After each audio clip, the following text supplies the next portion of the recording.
Минстрой до конца 2021 года внесет в Госдуму законопроект, который должен вывести из серой зоны рынок аренды жилья. Ведомство предлагает ввести информационную систему учета договора найма жилья, которую объединят с системами Федеральной налоговой службы, чтобы упростить процедуру начисления и сбора налогов. Сейчас законопроект только разрабатывается и обсуждается. В Дом.рф заявили, что он должен обеспечить защиту прав собственников и арендаторов, а также повысить прозрачность рынка аренды квартир. Эксперты не исключают, что в предлагаемый Минстроем законопроект могут внести административное наказание за уклонение от подачи сведений об аренде жилья и уклонение от налогов. Специалисты рынка недвижимости полагают, что принятие законопроекта и внедрение системы учета участников рынка приведет к росту стоимости аренды. Причем увеличение цены за наем квартиры может быть выше 13%, а именно таким налогом облагается законопослушный арендодатель. Обязательный контроль по операциям с наличными ждет только юридических лиц. Речь идет о законе, вступившем в силу с 10 января, согласно которому власти будут следить за денежными операциями, если сумма превышает 600 тысяч рублей. Также будут контролироваться безналичные и наличные расчеты по сделкам с недвижимостью, начиная от 3 миллионов рублей. Но и в том, и в другом случае речь идет только о юридических лицах, контроль над денежными операциями которых осуществлялся по сути и раньше. У банков со вступлением закона в силу отпала необходимость в ручном режиме выявлять соответствие проводимой денежной операции с наличными характеру хозяйственной деятельности юрлица.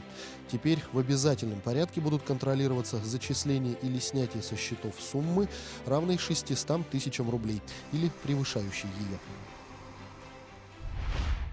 Авиакомпания «Аэрофлот» ожидает возобновления продаж субсидируемых авиабилетов из городов Дальнего Востока и внутри региона в течение 2-3 недель. Ранее перевозчик приостановил продажу билетов из-за исчерпания лимита госсредств. В бюджете на 2021 год на программу субсидирования перелетов с Дальнего Востока в Симферополь и Калининград заложено 3 миллиарда 800 миллионов рублей. В 2020 году это было 5 миллиардов 800 миллионов. Воспользоваться льготными авиабилетами могут граждане России в возрасте до 23 лет, мужчины старше 60, женщины старше 55 лет и члены многодетных семей. Кроме того, тариф распространяется на инвалидов первой группы и их сопровождающих, а также на инвалидов детства второй и третьей группы. Компания «Полюс Алдан» перевыполнила производственный план 2020 года на 274,6 килограмма золота.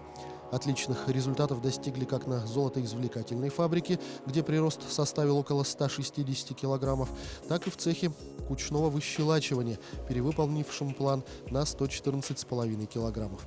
На предприятии в последние годы удалось вдвое увеличить производительность.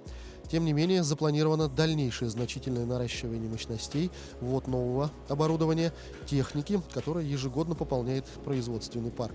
Среди задач нового года – реализация мероприятий по повышению эффективности, дальнейший рост объемов переработки руды, выполнение буровой программы, которая позволит подготовить новое технико-экономическое обоснование кондиции и провести пересчет запасов на Куранахском рудном поле. Компания «Алроса» по итогам 2020 года продала алмазно-бриллиантовой продукции на 2 миллиарда 800 миллионов долларов, что на 16,1% меньше, чем в 2019 году.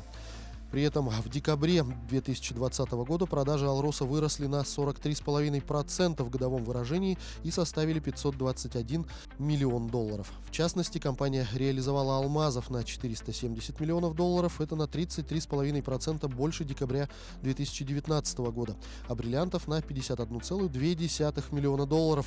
Рост составил почти 4,5 раза.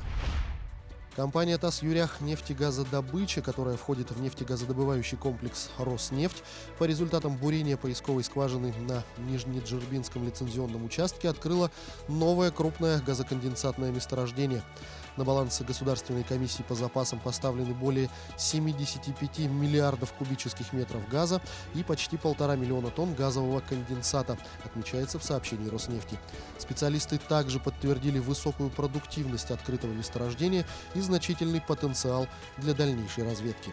Новое месторождение названо в честь одного из героев Великой Отечественной войны Ивана Николаевича Кульбертинова.